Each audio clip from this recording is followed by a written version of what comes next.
waxaan in yar ka soo qaadanaya warqad jacayl oo nin uu qoray gabadh uu jecel yahay marka wuxuu ku bilaabay gacaliso waxaan ku jecelahay sida Soomaalidu ay madaxtinimada u jeceshay jacaylkaagu wuxuu qalbigayga u degay buu sida qabyaaladu ay qalbiga Soomaalida u degtay waxaan kugu riyoodaa buu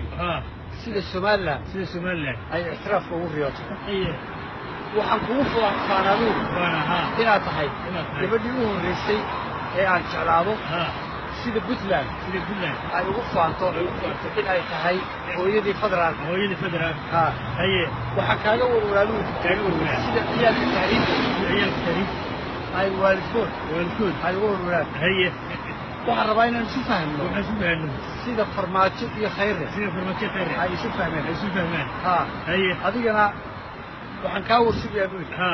sida wada hadallada Khaatib iyo Somaliland ayaa kaa warsugaya inaad igu soo jawaabto ma raba buu yidhi inaad iga aamustid sida Somaliland ay calafkada kugu aamustay